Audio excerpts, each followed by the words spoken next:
Hey, I'm the Republican Chick. Thanks so much for tuning in. Today I want to talk about a major difference going on between Obama and McCain, and that is the tax structure. There's been a lot of questions about it, and of course it's all about the economy right now. But first I want to mention real quick, John, my colleague. Let's call him John the colleague. Well, John the colleague came up to me the other day and said, hey, I love Obama. I said, really, why? And he said, because he's just a regular guy like me. I said, oh, really? I said, do you know how much money he made last year in 2007? He said, oh, about $250,000. And I said, oh, well, you're just a little off. He really made $4 million. And I said, he's also Harvard educated, and you really pretty much have nothing in common with this guy.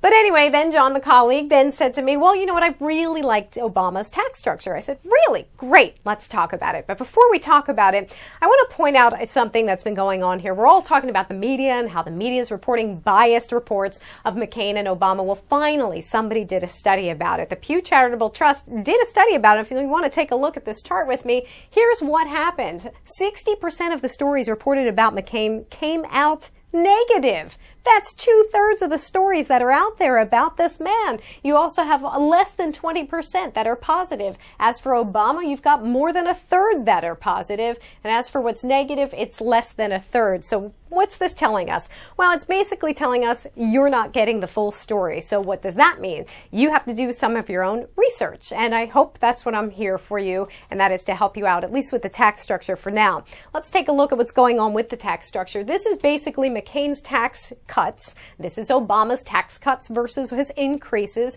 And let's take, for example, John the colleague. Well, he makes $65,000 a year, so he's going to fall right into this frame here. He's going to get about $1,000 back in Obama's camp, and under McCain's, he's going to get about $300 back. Sounds great, doesn't it? He's going to have a little more money in his hand. This is why he wants to vote for Obama. But he's not thinking about the big picture, and most Americans aren't. Let's talk about that big picture. Here we go. The top 1% of all the taxpayers are paying 40% of the income that makes up our total pie in the United States. That's a glaring statistic. And how about this one? The top 10% are paying 70% of all the income in the United States. And here's an interesting factor. 41% of those who actually file aren't even paying federal taxes. These are the people that Obama wants to give a break to. He's calling it a tax cut. But 41% of the people who are returning filings aren't even paying federal taxes. How can you call that a tax cut when they're not paying?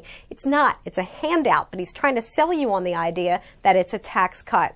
But come on, we're not a socialist nation here. We're a capitalistic nation in the United States. Socialism is all about the government. They tell you how much you can make. They tell you how much you could produce. They tell you how much you could distribute and where and when and why and how. Well, as for capitalism, well, we can make whatever we want. We could distribute it wherever we want, and it's based on supply and demand. Makes a lot of sense, huh? So if you want to go strive to make your millions out there, you can. But that doesn't mean the Bill Gateses of the world really owe these other people money. They don't. There's no one that says that we are structured as a socialist nation. And in fact, part of the president's job is to defend the Constitution. And the Constitution was based on capitalism. I want to take a walk over here and talk about small businesses. This has been a really big hot topic. As for small businesses, Obama says, oh, I'm only going to tax 2% of them.